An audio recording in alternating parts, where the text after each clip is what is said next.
Hello, Commanders, and welcome to Flanders and Crusader Kings 3, the new Roads to Power DLC playing as boss Hereweard, the wake of House Oslak. So, we are playing the new Roads to Power DLC in vanilla Crusader Kings 3. Beautiful map, beautiful world. I miss the old Crusader Kings 3. I've been playing Game of Thrones Mod for so long that this kind of feels surreal going back to it. I mean, look at this. It's Europe. So I'm super excited to get back into this, and I'm super excited for this DLC. That's why I chose to play as the new landless characters and government type. So in this government type, we do not own land. We are currently in a camp. This is our little camp. We have a supply tent, a pavilion, proving grounds, roaring campfire, and we have to try to do contracts, get more followers. We currently have 0 followers. Not even our wife follows us at the moment, but we are playing as Hereweard the Wake. So Hereweard the Wake is a character that it actually was in history, and he was pretty much an outlaw. An outlaw during the William the Conqueror's invasion of England. So I kind of wanted to go not completely down that path, because this is going to be a role playthrough where we are playing as boss Hereweard the Wake, and what we're going to do is try to rise to power to become landed and eventually grow from there if the series continues. Or maybe we stop right when we become landed, who knows? But like I said, this is a roleplay playthrough, so we will be spinning that wheel. Any kids' names, we are going to name them, and they will be our heirs to the Fens, the men of the Fens. So, yes, I'm absolutely super excited to get into this. Haven't played Vanilla Crusader Kings 3 in so long. And yeah, so let's just dive right in, and let me show you around and how these landless players work. So first off, one of the things you could do is visit a castle holding, which could get you a lot of different events. You can gather provisions. Provisions is pretty much a different type of income that sustains you as a camp leader, right? We could travel to all over the known world. We could travel anywhere, and we can get these contracts. Like this one says raise buildings. This one says ambush travelers, but it's a criminal contract. You got to be wary of that. Well, you could also do contracts for the Lord, like the Duchy of Flanders is my first contract. Duke Bedouin V of Bedouinzoon of Flanders. So we're going to be doing some contracts for him. He does have a oh, this is what a contract looks like, but we do have a mission and like a story arc to go over to England to do some damage over there. So we might take that, we might not. We'll see how it all plays out. But without further ado, let's finally begin into this playthrough. So I'm super excited. So first, I think we're going to go for a martial lifestyle. We're going to take the command lead by example. So scheme phase limit is 15, while our advantage is +10 and men-at-arms toughness +15. We do start off with the Bellum Adjustum, Casus Belli -50, kind of pointless. While the Parthian tactics is, so we have some extra cavalry bonuses, which is kind of pointless at the moment, because we start off with 500 Huscarls as our army, and that's pretty much it for our army. That we just have 500 troops, so we need to get more as time goes on. So let's look at the very first contract. So, hobnob with ruler, amusing foreigners wanted. Let it be known the magnificent Duke of Flanders extends his generosity, hospitality to worldly and deserving travelers. So this contract requires us to complete a diplomacy scheme. Let's take a look at Hereweard while we're here. He has 3 diplomacy. He's terrible at diplomacy. He has great martial of 24, 3 stewardship, 4 intrigue, 3 learning, and 22 prowess, which is actually really good. He's ambitious, he's vengeful and wrathful. So we're going to be playing off of those character traits. So any decisions that arrive, excuse me, any decisions that show up, we are going to base our decisions based off these characteristics. So he's a skilled tactician, he's a blade master, he's exiled from England, by the way. He's a forwarder, which is a great trait, by the way, a veteran adventurer, and a gallows bait with a bandit level 3. So we get +1 martial, -2 general opinion, and minor landlord vassal opinion -5, but our legitimacy gain sucks, and our legitimacy loss sucks. So that's gallows bait. There's also trickster, there's thief, there's poacher, and there's marauder. So we could gain those traits as well as time goes on. So we're definitely going to do that. I think we probably shouldn't take this. A diplomacy scheme is awful. We have awful diplomacy, so we might not do that. But what we will do is invite our wife to camp, because she needs to be. And we're going to continue on, and let's maybe do something like ambush travelers as a criminal. Maybe we'll go down the criminal path. I mean, we're vengeful, we're wrathful. Maybe we're a criminal a little bit. So trustworthy swords for hire. Gwenis is bedeviled by robbers, outlaws, and wanderers of all kinds. Proficient fighters are sought urgently. Direct all dealings to the Count of Gwenis. So Count Banduin here, of the third of Gwenis. He requires you to travel to a distant holding, waylaying characters to take their gold as you go via either prowess, martial, or intrigue challenges. So we're probably going to go with prowess or martial because that's our strong suit. So the potential gold earned depends entirely on which travelers you meet and mug on the road. Oh, that's awesome. We're going to take that. So preying on travelers, Banduin must be truly careless count. Imagine putting out a notice begging for help like that and not expecting to attract trouble. So starting off the bat, we can immediately go after Count Banduin and rob him. So his loss, our gain. My band and I have begun scouting out the busiest back roads to begin laying ambush. It seems the most natural route to harass is the Gwenis-Orleans Road. Gwenis-Orleans Road. We'll rob those merchants and travelers blind and flee into the night as quickly as we came. I can particularly smell the coin. So we're literally just me and my wife. So a smaller group of travelers, or we move as one. So smaller group travels faster. I think we'll go with that because it's literally just the two of us. But we are going to travel all the way down here to the Orleans Road. Let's continue on. News from the island. My father was a stern man with the benefit of years now. I can see my indiscretions towards him were taken in the humor they deserved. His appeal to King Edward was heated, and so I found myself here in Brugge doing dirty work for Duke Bedouin.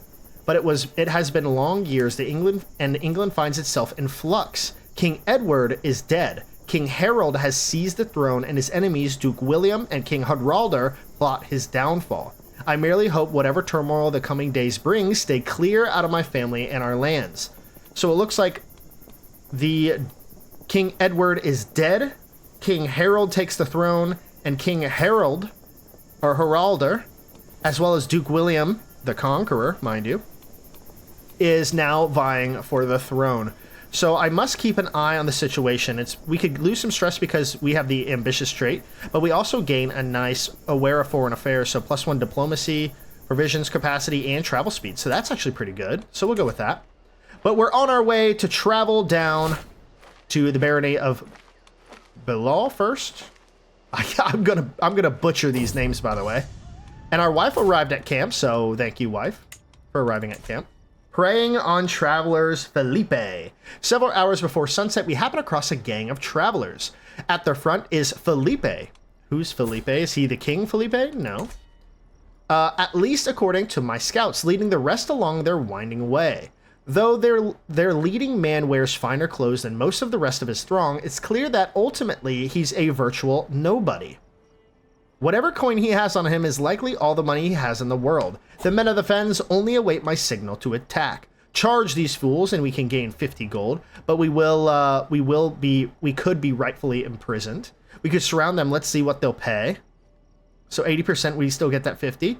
Hold, we'll attack after nightfall. I think we'll go for the marshal. Surround them and let's see what they'll pay. We don't have to kill people if we don't want to. Yes, they surrendered and they paid us 50 gold. Developed a grudge against me. Ooh, he doesn't like me. Oh well, I'm started holding a grudge. Ooh, uh-oh, that's interesting. I don't know what that means actually. So I'm gonna find it out with you all. This morning we sight a distant train of people. At their front is Mayor Amari, at least according to my scouts, leading the rest along this winding way. With a mayor at their head, and the group obviously have some wealth, but are not exactly overflowing with coins. Still a worthwhile quarry should we be so inclined. The men of the fens only wait my thing. I think we're going to do the same thing as last time. Surround them and see what they'll pay. Paid us another 50 gold. Awesome. We started another grudge. Awesome. Love that. That's not going to end badly, I don't think.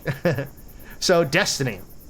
I turn the letter over in my hands, feeling its rough exterior. The wax seal, the crest stamped upon it. The crest of Oslak. That's my house.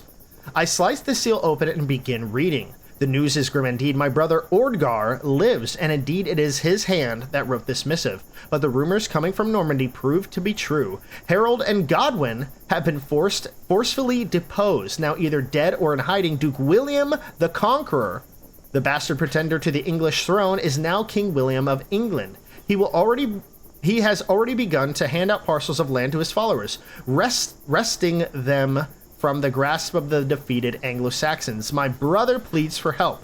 I will not desert my family in the hour of need. Begin traveling to Ellie.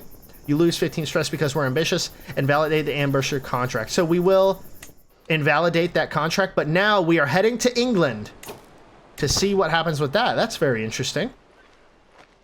So we're going to be helping our brother. So our whole camp is moving with us now. Well, our whole camp being my wife. Let's see what happens. We're crossing the Delaware. We're crossing the narrow sea, if you will. And we have made landfall in England. There's probably some good contracts about. Snowfall. It has been snowing for days now. The road ahead appears completely impassable. However, as I look ahead, I see a small group of people approaching us fast across the snowdrift. Soon, a man stands before me and speaks with a wide grin. You seem to be in quite of a predicament, but fear not. For a fair price, we will help you return to your travels. So we could pay him some prestige or try to rob him. We could pay him 15 gold. Or we could try to do it on our own, which with 62% chance that we'll get stuck. I think 15 gold is worth it. We'll just continue on our way. And we have arrived in Ellie. Home, sweet home. The moment I step a foot inside my old family grounds, I know something is wrong. A misshapen lump appears through the fog, a thin pole rising above it. One more step forward, and my brother's Odgar's head is perched on top of a stake. The rest of his body is crumpled, blood-spattered heap below it. Who are you? The voice, in an accent I don't recognize, startles me. I turn around to see a man cleaning bloodstains off the weapon in his hands, eyebrow raised at my presence. If you're here for the body, I'm not paying you to take it. I look back down at the brother's broken, twisted body. Frederick de Warren. He's dull, so that's fun. If you will die for what you did here. A duel begins. You lose 15 stress because you are vengeful. Ooh. So for a brief moment, Frederick and I pace lazily half circles, each watching for an opening. I heft my sword, ready to defend myself, while he clutches his sword firmly to a hand. Only one of us is walking away from here today, and I intend it to be me. With a sudden twitch, our bout begins. Frederick tries, hesitantly, to launch a quick slash at me, but the blow is easily swatted away. I am an aspiring blade master, so this ought to be pretty good. I'm the fastest blade in England. I'm the fastest blade in the West. So we do a dance, a series of flashy expert moves, and sure, your dueling prowess will be talked about for years. Let's do that. In battle, I'm an artist. Every strike in a brushstroke. Every fallen foe or gout of blood, a splash of paint. As I brandish my sword, switching seamlessly between flourish and strike, I paint a picture of agony across my foe. Respect over pleasure, scum, screams my opponent, whirling his sword furiously at, around, and near me. My form is good, with only small errors, and Frederick's stance is a disaster. My opponent's guard is fierce, and I feel far from victory. Ooh, strike, parry, riposte? We could better men than you have died trying to break my guard. That's the best you got? You can't even hit me. So low increase to likelihood of success, no increase to risk of injury. Ooh, high increase, so strike, parry, riposte. I leap into action, launching a flurry of quick slashes, driving myself hard against Frederick's guard, wearing him down with each expertly timed strike. Unexpectedly, Frederick managed to swing a vicious kick from my shin, momentarily hobbling me. My form is excellent, with little chance of mistake, and Frederick's stance is a disaster. We are evenly matched, the victory balancing on a knife's edge. I'll show you how I heft my sword. It's the only one that doesn't give us any stress, and it's the only one with a medium increase to the likelihood of success. My sword flows through Frederick like water, each strike chaining fluidly into the next, a series of perfectly timed attacks. Respect our pleasure, scum, screams my opponent. So he keeps saying that. I don't know why. My form is excellent, with little chance for mistake, and Frederick's stance is a disaster. So on and so forth. I'm the fastest blade in England. Single combat victory. I whirl my sword with a deadly flourish, weaving a song of pain across my opponent with every blow, stroke by stroke. My symphony of pain takes shape over Frederick's every nerve, drawing screams like choir,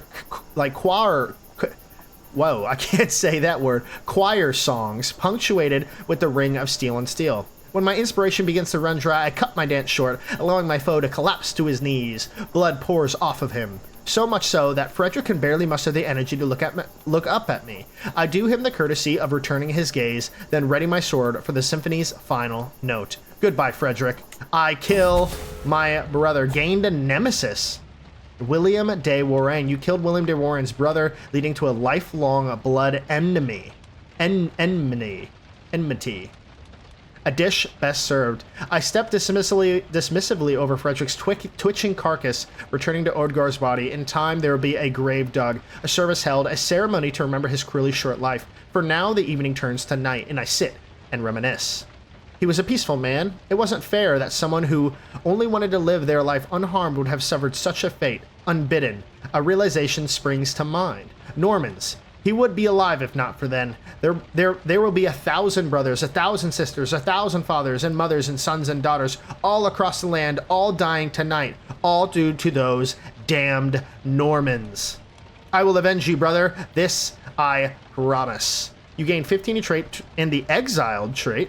Awesome. I'm going to be even more exiled, but I lose 30 stress. I don't have any stress, but thanks. Or the first of my reparations awaits. You gain the Warren coin artifact. You know what? I mean, is the exiled trait good? Gives us attrition taken to wetlands advantage. All of that could be really good in the long run. While this just gives us short-term gold. You know what? I want to take the trait. I think that's a long-term better thing. So now we have a few contracts in England that we can do. And it looks like England is currently... No, it's fully formed. It's fully formed, so that's good. Good for them. But let us see what we can do as contract. Oh, speaking of, back in the bogs. It has been too many years since I last stepped foot on these lands, a step not taken heavily either, for good reason. Even now the marshy soil sucks at my boots. These lands, my home, have been called the Fens. For many generations now, indeed, the waters rise so highly in parts that Ely itself is technically an isle. There is no time to waste. Even now that Norman's cur tightens his grip around good Anglo-Saxon land, to provide any resistance at all, we will need those twin lifebloods for any warfare, money and men. We must first fill the coffers through any means necessary. Perhaps a local knight can be swayed to my cause. So we could get Edgar of Derby. Who's Edgar of Derby? Ooh, he's an aspiring blade master, but with only 8 prowess. Kind of sucks. But he does have good martial. So every holding in the Fens gets dangerous Fenland. So danger plus 25. But we do gain 200 provisions. Oh no, that already has happened. But Eli could get plundered. So holding taxes minus 5%. We don't own land. So we're just going to plunder it. I'd rather take the gold for right now. So it's winter time right now, so it's kind of pointless to gather provisions. We could visit the local holding.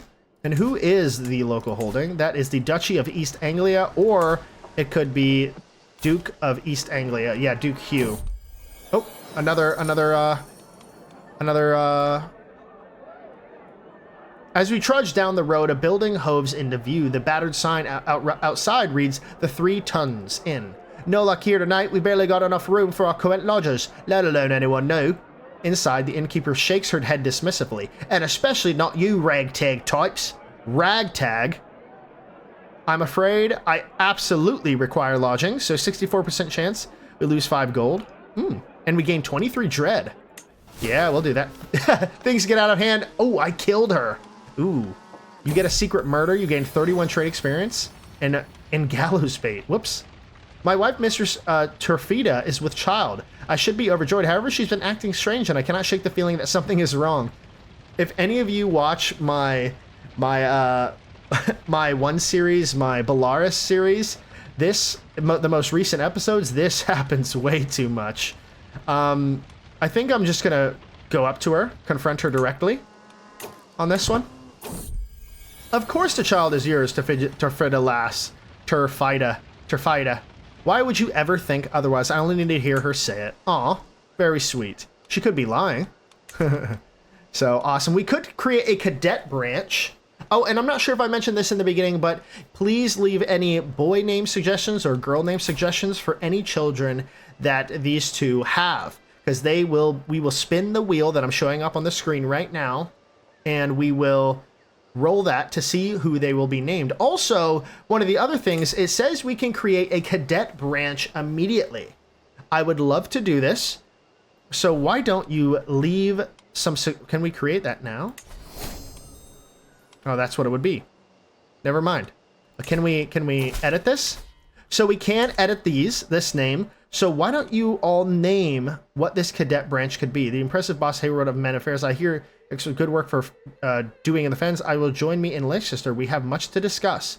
Ooh, Duke Edwin of Mercia. You can expect me in the coming days. Oh, let's just pause for right now. But yes, I created a cadet branch, but why don't you all give me a good idea for the new house name? I want to rename this to something else. And then also, if you give me sigil suggestions, I'll do my best to try to make a new sigil. So like this would be what the sigils could be. Cadet branch quartering, no. So it could be a whole bunch of different things. And there's some good emblems in here as well. Abstract, crosses, all the sorts. So let me know what your suggestions will be, and I will try my best to apply them. Awesome. But let's see what this Duke has to say. The lay of the land. None of my camp are intimately familiar with the terrain in Ely, as such lands are not to be trifled with. It is for good reason that I find myself standing in front of a local guide bartering for services to be rendered. It's no joke out there, she offers, drawing Aaron through gritted teeth, a theatrical, worried gesture. You'll need either these maps or my services, I can tell you that for free. She is right, but there's something about her demeanor that makes me hesitate. Leofwin, I could use a woman like you around camp, so we could have her join our camp. She has pretty decent prowess. She has decent stewardship. She has average martial. She has good stewardship. You know what? 50 gold. You know what? Let's just say that one of those robbers kind of paid for that. And she's also a Midas touched. She's shy, sadistic, and arbitrary, but you know, who isn't in these times? But we do need to get a few. So both of them are terrible. Who's our second? Couldn't be our wife. An armorer, she sucks at it. Stooge, she would be good, but I don't want to do that. She can't be our quartermaster, unfortunately. With all that stewardship, she won't be. That's crazy. But let's go see what this Duchy of Mercia, Duke Edwin Elfgerson, Duke Edwin, the most powerful of the remaining Anglo-Saxon lords, has welcomed me with open arms. During our talks, the topic has rarely strayed from the obvious. We are no strangers to being ruled by strangers up here, Edwin states, with a wry smile at his own levity, fingers steeped purposely. Our fathers were subject to no more than one Dane, after all, but this is different. I intend on challenging this, William. He spits the name venomously, but I need support. Almost everyone's loyalty is tenuous. He raises his eyes to mine. Can I rely on your aid? Ooh. So we're Anglo-Saxon, right? We're Anglo-Saxon. He's Anglo-Saxon. And then Duke William is Norman. We don't like the Normans. Yes, you have my support. Excellent. Most excellent. Edwin slaps the table in relief. I can scarcely think of a better man to bear arms with. He reaches across and clasps me in his hand. Together we may yet wrest these lands back from that Norman snake. Now we must be swift. He opens his mouth once more, but the door slamming open cuts him off. A messenger, drenched and wild-eyed, cuts off Edwin's indignant response by brandishing a missive. I wait as Edwin slices open the seal and scans the parchment, the color slowly draining from his face. What is it? You take the proffered missive.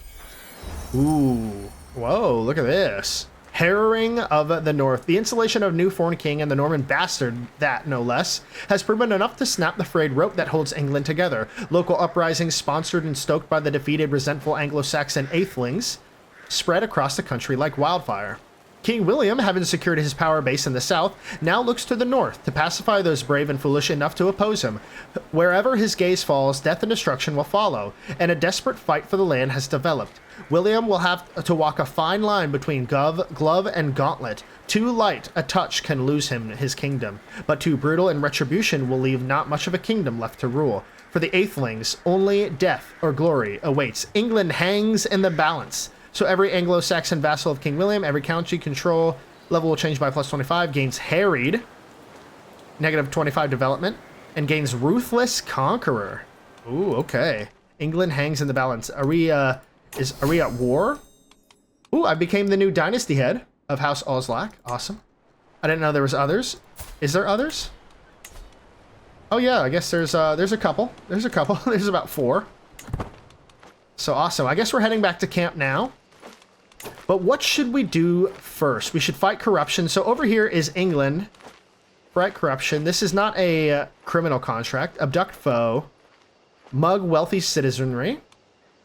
Ambush travelers. You know what? Let's take the one in Anglo-Saxon. In Mercia. Not Anglo-Saxon. In Mercia. Countess Margaret, good citizens of Stafford, be warned that we are experiencing a plague of petty theft. Take a firm club with you when you walk the streets and stay indoors after dark. The Countess will deal with these reprobates. The contract requires you to complete a prowess scheme, though throughout the scheme you will also be given special events to mug wealthy locals for extra gold outside of the general reward. Ooh. Cannot. Oh, so we can't do it just yet. Now we can. So we're going to travel over here. Scout for talent. We should definitely scout for talent. Absolutely. Scouting for talent allows us to add more followers to our ranks, although we do have to pay gold for it, so we have to be wary. There is no danger along this path, so I don't think I need anything else. So let's travel to accept this contract.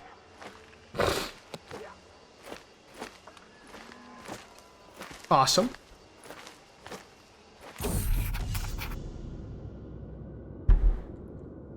The notices that Count Margaret had hung hold truer than expected. Stafford seemed to be experiencing a barrage of petty crime. Even just making our way into the city, we are able to count a dozen pickpocketings and 1 outright mugging.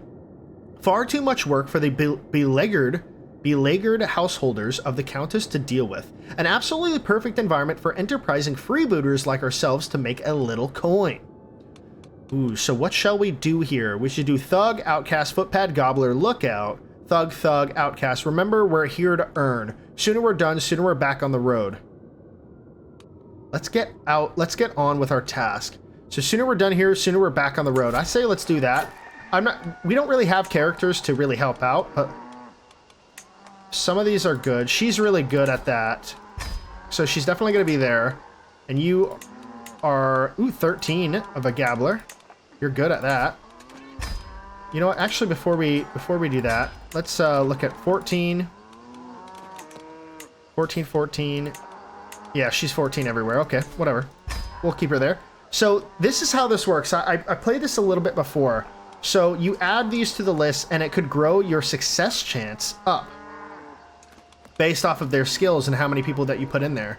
Now, we can only get a maximum success chance based on the people of 30. So then we have to wait these 37 days until next phase to get advantages. Once we have the advantages, we can then execute on this scheme, which the execute is 5, 10, 15, and 20. So it's really dependent on how long we want to stay here. But in reality, we can't do too much, so we can only do about the first one, I would say. And up here, we have a countermeasure focuses. So these are all the different things that we can count. So like, let's say someone's trying to murder us. We could redouble guards, which gets plus 15 success chance for opposing schemes like seduce, convert to witchcraft, and elope. But it's negative 100 success chance against murder, overthrow regent, and steal artifact. So this is a really cool new system they added, and I absolutely love this. I'm actually really excited to see what the Game of Thrones modders are going to add from all of these cool new mechanics. So I'm super excited to see that. But we are continuing on here. We have a 19% chance of success with a scheme power of 30 only, if we were to do it. if we were to execute it on it now. After a largely fruitless day and nary so much wealthy peasant coming past our picking grounds, we finally catch a bit of luck with a man of a clear means. I recognize him as Aidsig, a local magnate of some small wealth and perfectly suitable quarry. If perhaps not the richest on offer, with mass shrouding most of their faces, leaving only their eyes visible, my agents look for me for a sign to begin. So we could knives out. Let's do this quiet but clear. So 50 gold, 25%, 64%. Too risky, let this one pass. You know what? Knives out. Let's do this quiet but clear. So 88% chance. And we did it. We gained another 50 gold. Awesome. Developed a grudge against me. Oh well. Everyone's going to hold a grudge against me. I mean, I've robbed them. I stole their money. Of course they're going to hate me. Wow! With a tired yet blissful smile, Turfida presents me with a perfect little son. One day, child, you will carry on my legacy. What name would befit a boss? So for this one child, I'm gonna go back and go to one of the old Belarus wheels for sons' names and name him that. So I will be right back. And here we have all of the male names that are pretty much all Game of Thrones Targaryen related. So we have Zakar, we have all of these weird names, but it kind of works. So I'm just going to give it a couple good shuffles, and this is what it would be like with the new name list that we are creating here. So this one son will get this name, and then we'll continue on for here. So we have Vahamor. Vahamor is now the new heir of the throne. Congratulations, Vahamor, and welcome to this world. Vahamor Hereweardson Ozlak Eli. That is a mouthful of a name if I ever heard one. Vahamor Hereweardson Ozlak Eli. Ozakli. Oslaki. Oslakili. I don't know how to pronounce this. He's club-footed. What the hell? That ain't my son. Awesome, awesome. So let's continue on here. I am interrupted from my stroll near the edge of the proving grounds by the approach of a nervous stranger, a man who introduces himself as Mir and is clearly as alien to Staffordshire as I. Lord, I feel myself ill at ease in these lands, and I had hoped that this worldly a man as yourself might prove willing to take in a homeless rabbinist. Ooh, he's Jewish.